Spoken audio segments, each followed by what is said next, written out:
Bueno, vamos a comenzar ahora con el tercer video de la unidad número 1. En el primer video hemos visto cómo emerge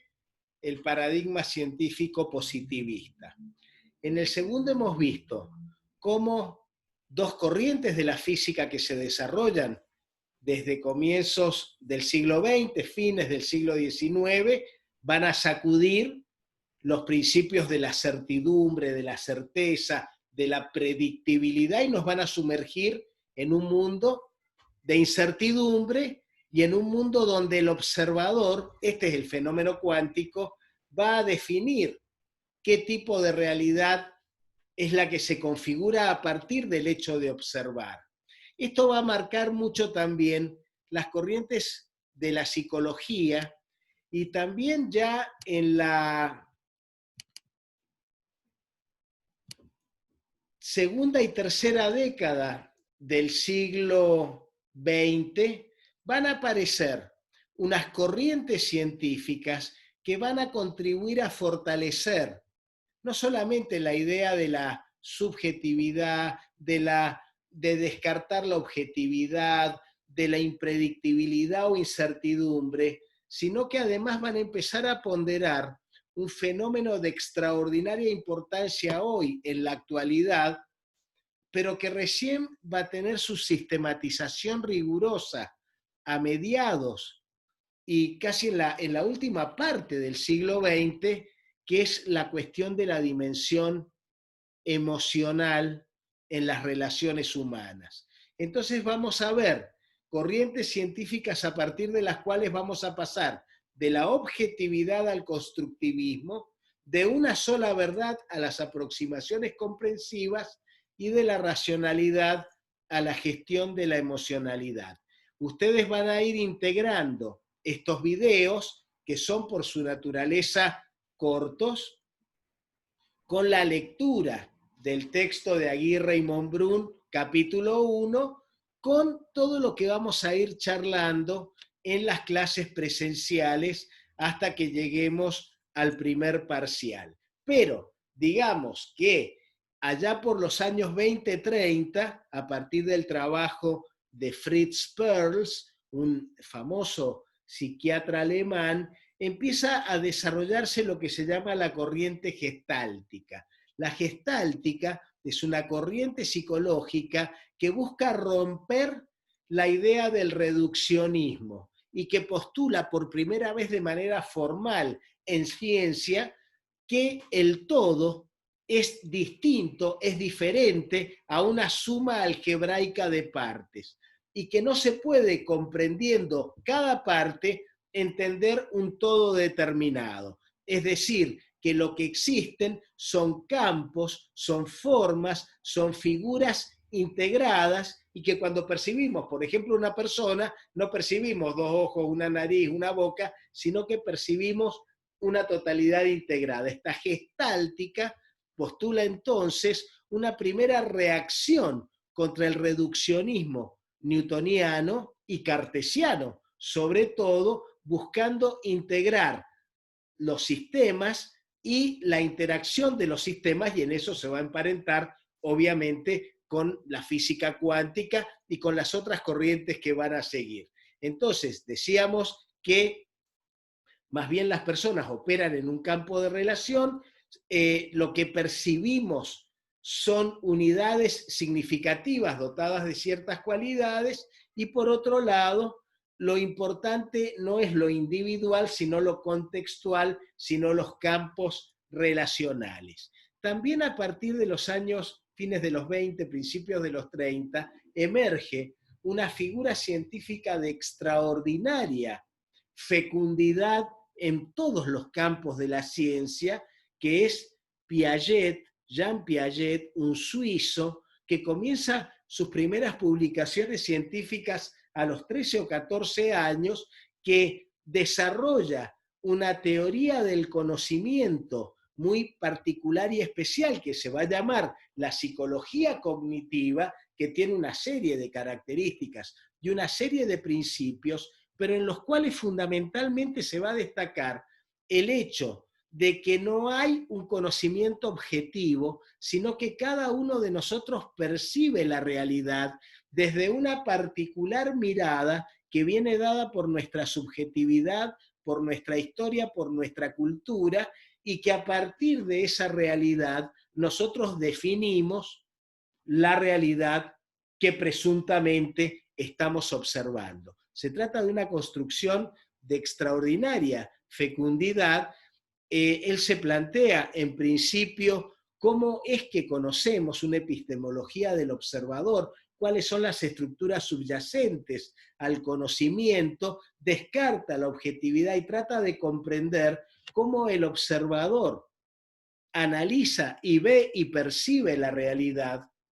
y a partir de ahí configura el edificio de la ciencia que recrea la realidad en el lenguaje. Piensen en esto, chicos, chicas, es una cosa extraordinaria, pero cuando nosotros definimos o explicamos una realidad, cuando ustedes expliquen en sus trabajos prácticos la realidad que están analizando, realidad de hoy, de este concreto tiempo y espacio, informaciones periodísticas de fenómenos políticos de hoy. Cada uno de ustedes,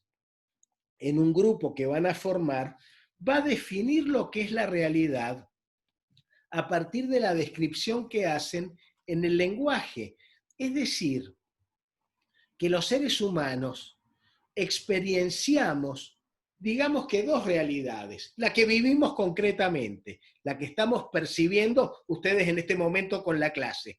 pero la otra sería la que construimos en el lenguaje cuando nos preguntan, por ejemplo, ¿cómo fue la última clase? ¿De qué se trató la última clase? ¿O cómo fue el partido de fútbol de ayer? ¿O cómo estuvo el presidente en su discurso? Y ahí en el lenguaje construimos otra realidad que surge de nuestras propias percepciones y de nuestra propia cultura. Cada uno de nosotros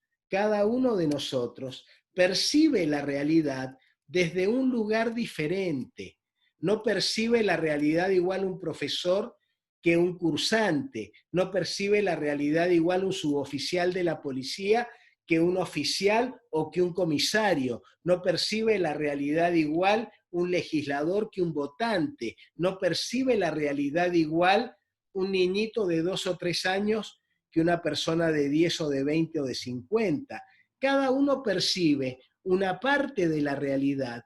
pero además cada uno percibe esa parte de la realidad de acuerdo a una anteojera, de acuerdo a unos lentes que tenemos que están dados por nuestra historia y por la configuración de nuestros modelos mentales. Es decir, que cuando estamos percibiendo, imagínense después, cuando empezamos a explicarla, a describirla y eventualmente a predecirla, lo hacemos desde una historia particular y especial que además es única e irrepetible. Por eso que es tan crucial el ejercicio de la tolerancia en todos los ámbitos. ¿Qué genera o no genera coronavirus? ¿Qué contagia más o contagia menos? ¿Qué es más peligroso o menos peligroso para la extensión de la pandemia? Y tenemos miles y miles de respuestas que vienen dadas por la experiencia que se han ido viviendo en los últimos 12 meses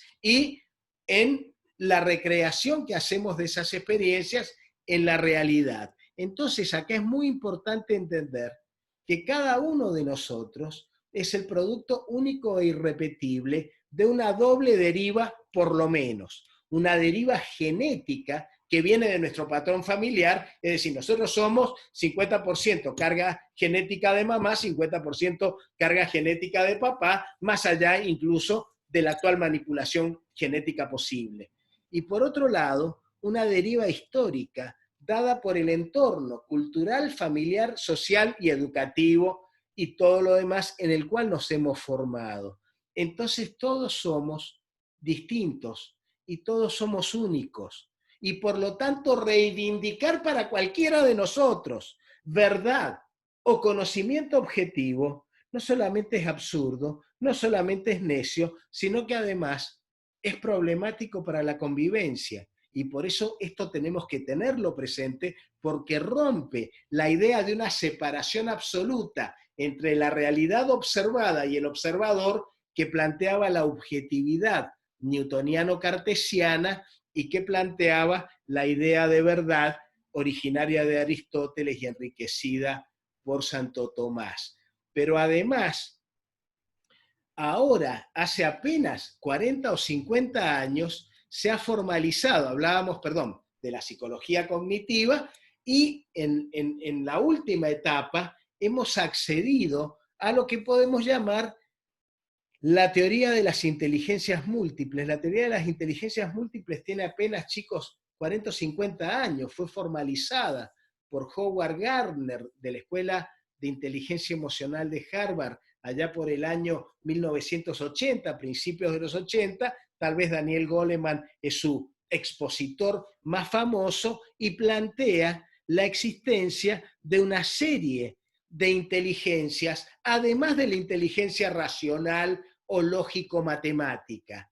Esto, ustedes lo van a ver, vamos a volver sobre el tema en nuestras clases, pero fundamentalmente ha definido la inteligencia emocional como una combinación de las diversas inteligencias que nos hace capaz de gestionar nuestras emociones con solvencia y con conocimiento, porque de lo contrario, como nuestro sistema educativo está tan basado en la inteligencia racional y en la inteligencia lógico-matemática, hemos descuidado de manera significativa